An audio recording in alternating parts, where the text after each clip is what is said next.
very simple question for you to start with. Would you like to be rich? It's a fairly big question. Brings up lots and lots of possibilities as well. I'm sure we could all answer this politically correct and say yes, rich in God's love. But we're not in the kids' work. That's the kind of thing like you expect a child to say, "Yeah, well done, you got it right." But also, I'm sure a little bit of you might be thinking, "Yeah, actually, if I had an extra £1,000, that might help a little bit." In fact, I like to think that possibly, if I was to crack out £1,000 from my hand, that you might suddenly think, "Yeah, actually, I kind of already know what I might buy with that already." Is that just me? I've got a list of things that I could probably buy. For those of you that don't do online shopping, you might not know that it's Amazon Prime Day coming up on the 15th and 16th of July. I've not been waiting for this day for a while. But just this morning I said to Hannah, have you got any plans? Like, have you got a list of things you're hoping that might come up in the sale? She said no.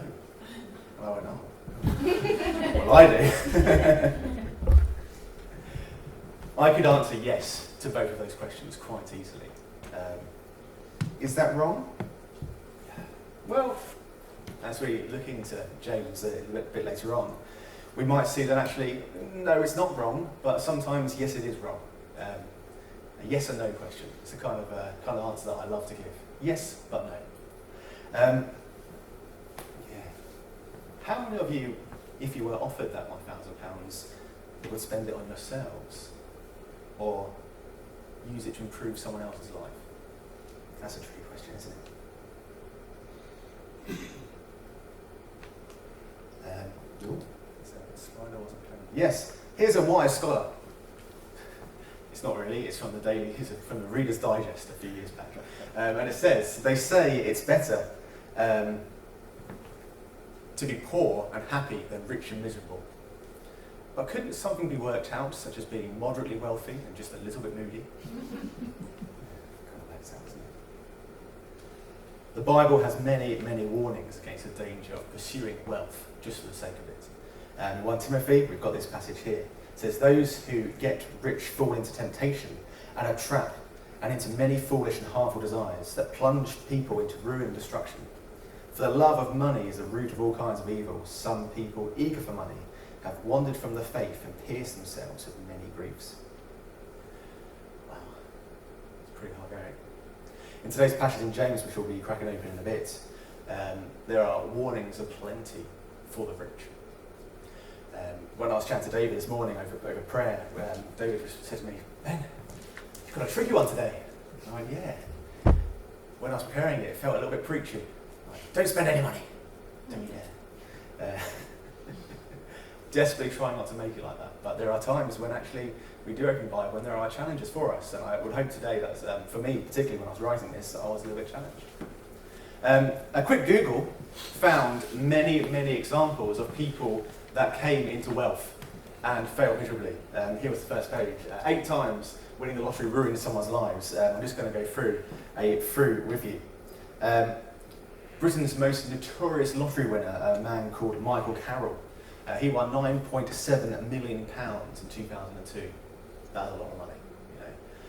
I like to think that I could probably spend quite a lot of money quite quickly, but £9.7 million, probably not.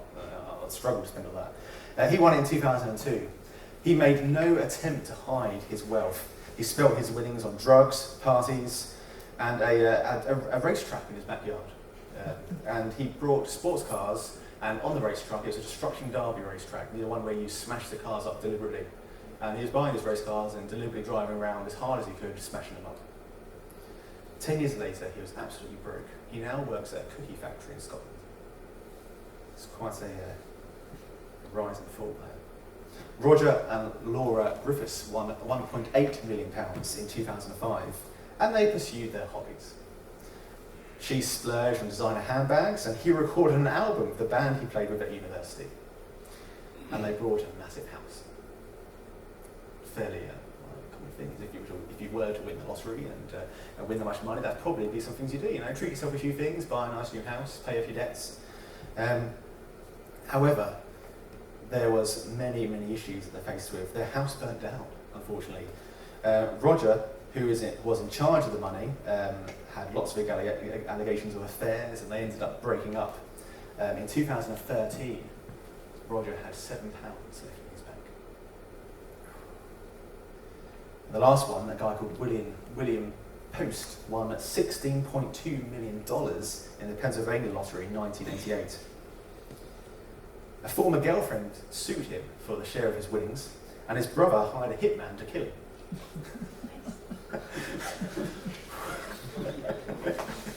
It didn't help matters, then he himself actually fired a shotgun at a man who was trying to collect a debt from him, and his home deteriorated massively.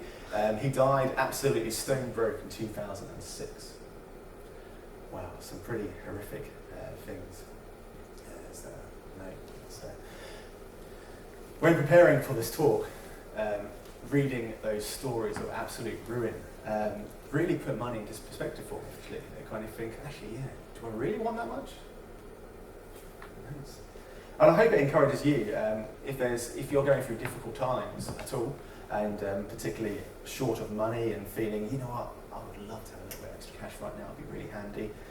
You know, if you're struggling with that, read those kind of stories. It puts it into perspective for you, doesn't it? Go, oh, actually, yeah, don't really need all that money sometimes. So, let's read our passage. If you crack open your Bibles, it's in James chapter 5.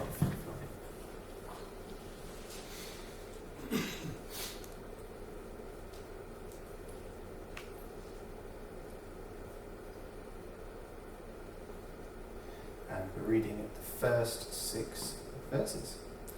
James chapter 5, verses 1 to 6. Now listen, you rich people, weep and wail because of the misery that is coming on you. Your wealth has rotted and moths have eaten your clothes. Your gold and silver are corroded. Their corrosion will testify against you and eat your flesh like fire. You have hoarded wealth in the last days. Look, the wages you failed to pay the workers who mowed your fields are crying out against you. The cries of the harvesters have reached the ears of the Lord Almighty. You have lived on earth in luxury and self-indulgence. You have fattened yourselves in the day of slaughter. You have condemned and murdered the innocent one who was not opposing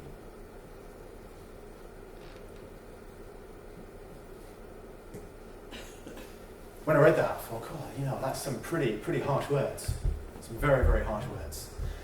One thing that really struck me was that these are really kind of Old Testament style kind of warnings here. James is quite well known for harking back to the early prophets who were warning many people, bringing upon quite dark prophecies. And this phrase really struck me: your gold and silver are corroded. Now, those of you that are wearing rings, I've got a wedding ring on my finger here. Take a look at that. You see any rust, any corrosion? No? Well, there's a reason why people pick gold and silver for rings, because they don't generally deteriorate. But yet in this passage, your gold and silver are corroded. But it can't. That's how extreme this warning is, that James here is saying, look, even the things that can't corrode, you are wasting it, absolutely wasting it. And God's judgment, God's power means that even those precious materials are completely doomed to destruction. That's the strength of the warning in this passage. So firstly, let's figure out who this passage was actually written for. James, in other passages in this, in fact, just after this passage, in verse 7, I think, he, depending on which version of the Bible you read from, it's either brothers and sisters or brethren. He greets people in a friendly way. There was no such greeting in this passage. Now, there might have been some Christians in the church that these warnings were particularly prevalent for, but according to quite a lot of readings, by looking at those judgments, we think that this passage was written mainly for people outside the church, the rich oppressors of the country. If we look at the church that James is writing to, the church was actually quite a poor, struggling, impoverished church. So writing this kind of text to those people, well, kind of got to think to yourself, well, why? Why are This is why is James writing so much stuff, absolutely bashing the rich, saying that all their goods are going to corrode and rot, when these people are struggling to stay alive for the amount of money they've got. Well, again, just like in the Old Testament prophecies, when the Israelites were reading prophecies, there was often prophecies against other nations going against them. So it's kind of there's a track history here. I think these warnings serve two purposes for the church that James is writing to and for us right now. Number one, it's an encouragement. If you're struggling through financial times, if you're having issues, we should be encouraged that God is faithful and that he will endure. All of his riches, all of his wealth won't. We can see that God will bring judgment on them. He will judge the wicked. That's an encouragement for us, and it was probably encouragement for the church in James when they were really, really struggling. And secondly, it's a warning for us not to fall into the traps that the rich and wealthy of the time were struggling with. Wealth can be a very dangerous trap. I think James shows those traps by 3 points, which are, look, there's some wealth figure that. I typed in filthy rich into Google, and this is the best one that came up. Looks like fun, doesn't it? I think that there are 3 things that James does in this passage to show how we can use money and wealth in a godly manner, or to be faithful in our wealth. 3 points. Firstly, money can be a trap that leads to destruction. Number 2, quite simply, just don't be ungodly. And number 3, be faithful to God with your money.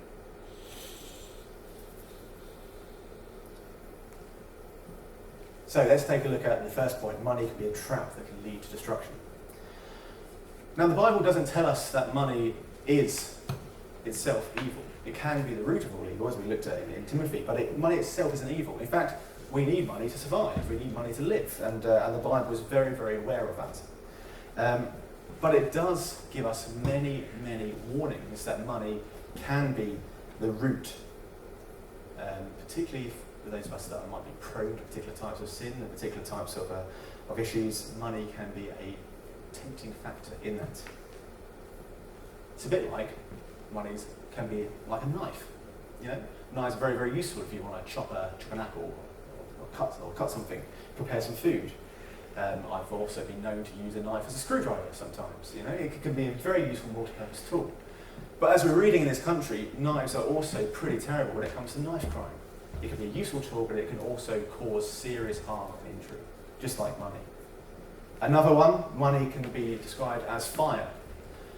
We like to cook, we like to eat, we like to have hot things. Fire is one of the key resources that we need to survive on this earth, but fire can cause destruction as well. It can cause damage and promises to life, so there we go, we're cooking some food, but it can also cause extreme damage. Just like money can, and wealth. If you look at Matthew 19:23-24, Jesus said to his disciples, "Truly I tell you, it is hard for someone who is rich to enter the kingdom of heaven. And again I tell you, it's easier for a camel to go through the eye of a needle than for someone who is rich to enter the kingdom of God." When combined with someone who is greedy, selfish, with a fallen heart, money can corrupt very, very easily. I'm sure you've seen many cases, probably in the news or maybe in your personal lives, where you've seen people fall into the money trap. When Jesus said this, his disciples were quite taken aback and said, "Well, who can be saved?" And Jesus said, "With man this is impossible, but with God all things are possible." Only the power of God, if we are tempted by wealth, if we are tempted by the sins that wealth can lead to us, only the power of God can save us from that greed and selfishness that wealth can feed too easily. I want you to bear that in mind. Only with the power of God can we help that. James, in the first section of the passage, is making the strong point that earthly wealth is very temporary. Things can corrode, things can rot, things can be destroyed. There are 3 main signs of wealth in that time. The first sign, was posh clothes. The moths destroyed them. Jewellery, posh things, gold and silver destroyed them. All of the main signs of the grain of the land was rotting. All of the three main signs were destroyed. Wealth on this earth is temporary. But yet the rich in this passage seem to be trying to make their lives as comfortable as they possibly can. James states that they're storing up misery and hardship for the judgment. So that leads to the question, is it wrong to live in comfort? Is it wrong, I don't mean to sound like a braggart, but is it wrong to be able to say to my house, turn off the lights because I can't be bothered to stand up? Well, possibly yes. Is it therefore wrong to have a remote control to change how many channel on your TV? Do you just throw all the remote controls away and every time you want to change a channel, get up and press a button like you had to in the old days? Is it wrong to have a TV? You can just keep going down this rabbit hole of comfort. Oh, should I have a soft, comfortable sofa that has a lush furnishings on, or should I have a hard wooden chair? If I want to be ethical, should I really have a wooden chair, or should I? Oh dear. The Bible clearly tells us that we need to provide for our families and the necessities of life. There is nothing wrong with living a comfortable life. In fact, we can serve God much more effectively if we can drive 6 miles to get to the homeless shelter to help out, or use our mobiles, or use our phones to send a quick prayer request to the rest of the church if something's going wrong. To have a level of comfort is actually very, very helpful for our Christian lives. But it is important not to be led into the trap of wealth and all that brings. Particularly, one thing that it mentions in James, which is point 2 really, is hoarding.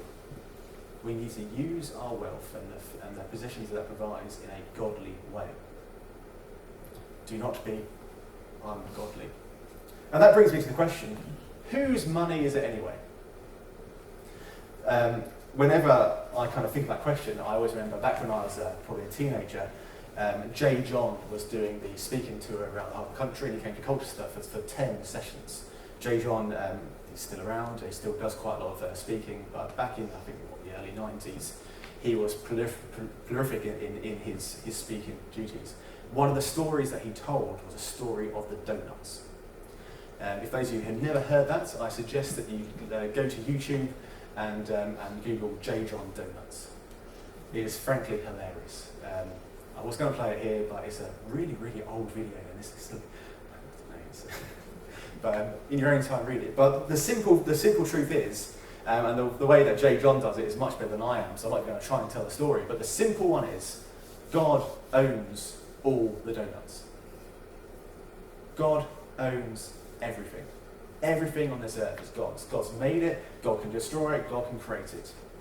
If we have the wealth, if we are giving money, that isn't our money, that is God's money. God owns the money. God owns the donuts.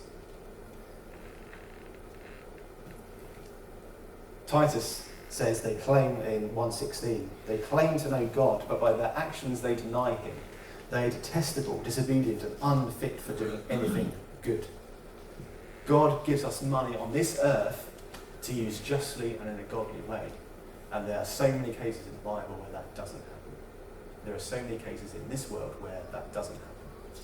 If we are blessed with wealth beyond the comfort that we need, we should be using it in a godly way. In James, he lists the ungodly uses for the wealth. He says the rich people had so much stuff it was rotting. So many things that it was physically rotting. I look at that and think, oh, that's terrible. But then I remembered that when we moved house recently, I went through my garage and found quite a lot of items that I purchased once upon a time for something and hadn't then ever used it again. Dug it out from the corner of my garage and went, oh, that's a shame. Because it was rusted and rotten to a point of not being able to use again. The amount of times I buy something new and then think to myself, you know what, I'm probably ever going to use this once, and then I'm probably going to put it back in the garage for storage. In fact, if you then look around kind of industrial states in this whole of the whole of the country is bursting to the seams with self-storage units. For what purpose? To store stuff that people keep buying that they then don't need anymore, but they don't want to get rid of it. Luckily, I haven't quite yet got to the stage of renting a self-storage unit. But they are getting bigger and bigger. We hear about food mountings, fridges full of waste. I'm sure many of you will, in times, have had to empty your fridge. At the very, very back. For us, it's the top shelf, the very, very back of still the Christmas chutneys that we still haven't quite eaten from 3 years ago, and that kind of thing. It's terrible. What good? Yeah, I don't know what. Slightly embarrassingly, I typed into garage full in Google for pictures, and there were 5,026 pictures that looked exactly like this. Things stuffed absolutely full with things that we just do not need. It is human nature, I think, to want more, to desire more, and society at the moment is completely feeding that obsession. Christians, if we are Christians and we still hoard our things, I think it can easily be led to the sin of greed, or a lack of trust in God that He will provide. Don't spend your life collecting junk that you won't even need. If you're like me and you like to buy a really obscure power tool, because it's always handy to have a SDS pneumatic drill for digging up a pavement once upon a time, it's kind of okay. But if somebody else you know needs to dig up a pavement, or needs to drill a massive hole through their house, you know what, I've got an SDS power drill, that's okay, you can use that. A few years ago, I was refitting my bathroom, and one tool I didn't have was a tile saw, an electric one, because the manual ones was terrible. And we borrowed one, because that's what the Christian community should be about, sharing our wealth with others, so we don't have to hoard useless things over and over again. Just rely on the one person to do it, and that's okay.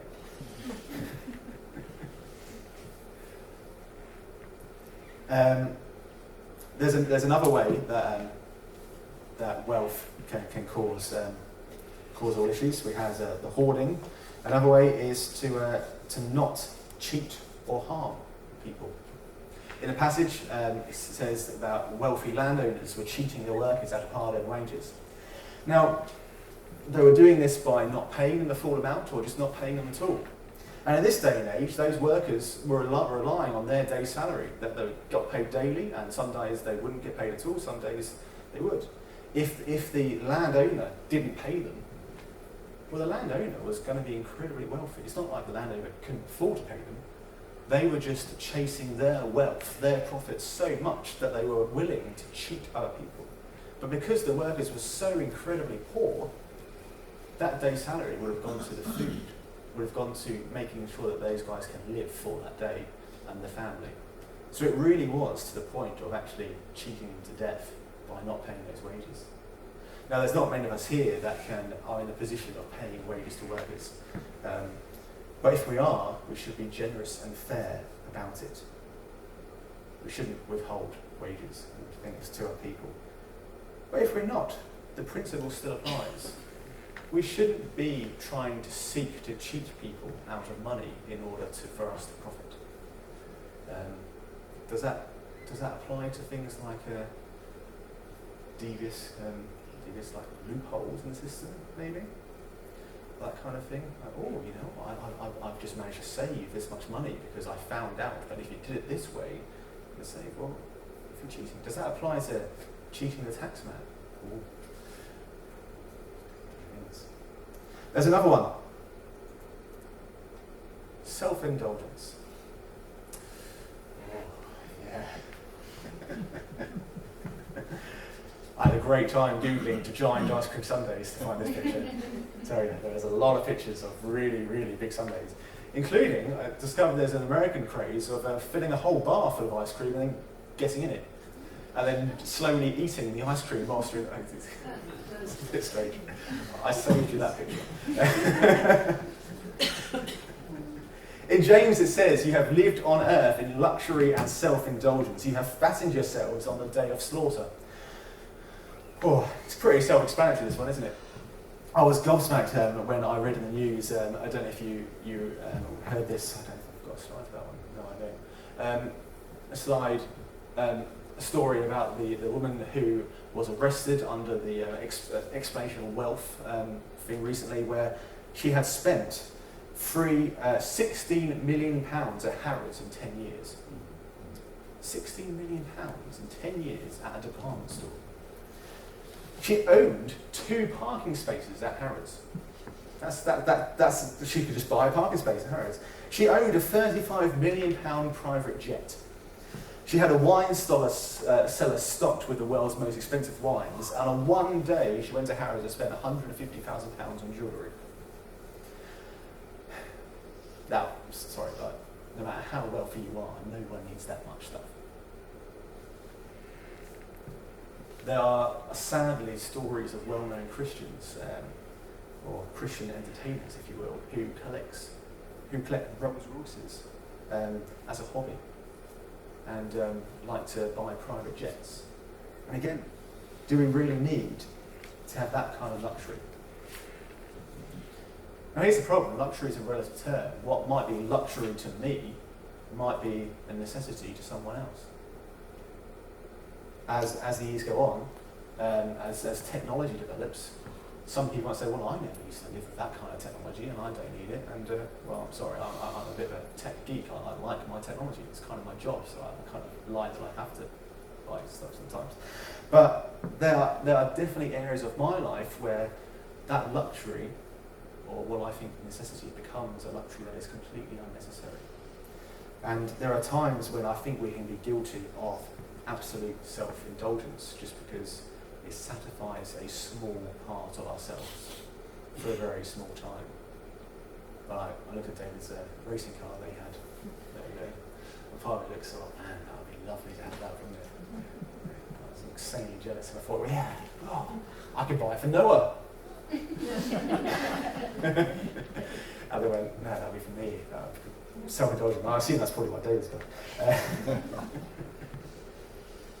So, the final point, and to help wrap up today, we have greater things to come.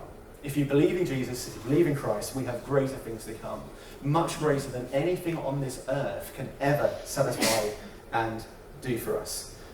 We can trust in our money to buy us happiness beyond our needs, or we can trust God to provide for us now and also in eternity. Which choice are you going to make? Are we going to choose to use the money we have now to provide for us solely, or are we going to pick the God who provides for us now and forevermore? Money, as James says, is temporary thing. In Luke 16, it's a parable that often doesn't get talked about, but the shrewd manager, or the unrighteous steward, depending on which verse of the Bible you look at. It confused me. It confused me when I was younger, it confuses me now. It's the story of a manager who was under pressure for basically, well, he was about to get fired, and the manager seems completely dishonest. He goes to his debtors, the debtors company, and manages to get payment for his boss, but only in not full payment, but half payment in order to get it now, to get it quickly. And the manager, the landowner, and therefore Jesus, seems to be supporting him, saying, yes, we should be like that. And you think, well, hang on a minute, why? And it takes me a very, very long time to realise that in Luke 16, the point isn't that we should be corrupt in order to make sure that we keep our jobs, which is, unfortunately, sometimes what people can read into that. But actually, the point here is that the manager was looking ahead, was looking at what is to come, and was investing in his future rather than his now. He was making provision for himself for the future. And the point that Jesus makes is that we should use the wealth of the land in order to make friends for the future. So when this land is gone, we'll be welcomed into eternal dwellings. Is that right? No, where's all this gone from? Oh yes, and then here's a slide from a completely ungodly person, but I kind of think that kind of fits in with that story. I look to the future because that's where I'm going to spend the rest of my life. Now, he was obviously talking about the future on this earth, but as Christians we can look to the future in heaven. Should we be investing in this earth, or should we be investing for the future? So, to finish, again, that could be a very, very preachy talk. Lots and lots of things to think about, lots of things for us to reflect on. I know personally there are quite a lot of things in there, particularly the self-indulgence and the fattening up. Yeah, probably needs to work on that a little bit.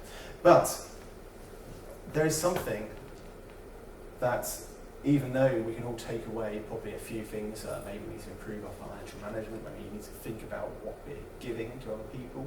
Aaron gave an excellent talk last week, which I wasn't there, but my brother told me all about it when he came, and said all about how making sure that our bank statements are truthful to Jesus, and if a non-Christian reads our bank statement, it should be clear that we are Christians. There are definitely areas in our lives where we can probably improve our financial management. We should look at ourselves and do this, but what we shouldn't do is beat ourselves up constantly about this. There are always times for self-reflection and think, actually, am I being godly with our money? Am I serving God first? But the great news is, we can thank God for Jesus. We can thank God that if we do get wrapped up into the sin of wealth, and we do find ourselves getting more and more wrapped up in the self-indulgence or the hoarding that I'm sure we could probably all be guilty of quite easily, no amount of personal beating up is going to fix that problem. We can do it, we can try it, we can keep looking at ourselves and going, oh no, I keep doing this wrong, why? Well, the great news is, in God's eyes, Jesus has already dealt with that. And that's something that keeps making me incredibly happy when I look at this and go, yeah, I keep falling into that trap, why? And I do. I'm not going to waste my time telling you of so many stories where I have wasted so much money doing these kind of things, but I have. As a student particularly, at university, I spent an obscene amount of money, quite literally, on food. Yeah, it's terrible. I once put a whole pack of 24 rashers of bacon in one sandwich. It was brilliant. Well, admittedly, I could feel my blood pressure rising as I was eating it. But there are times when I was completely irresponsible. If that's your one takeaway for today, who knows? I look back on that and think to myself, oh, how bad was I? And I could beat myself up about it. I really could. But the great news is, we don't need to punish ourselves for that. God has taken that punishment through Jesus. Jesus washes away our wrongdoings from the overindulgence, from the hoarding. And God then sends us the Holy Spirit to support and encourage us and to guide us in those decisions as we come to on a daily basis. So when we are struggling, we should ask God, should ask the Holy Spirit to help protect us from those issues. So let's finish by praying. I'm going to pray that the Holy Spirit will guide us and want to make change in our lives. I'm going to thank God for Jesus, that we cannot meet the standards of money management that God asks of us, but Jesus comes in to rescue us, so we're still clean to God's eyes. So let's pray.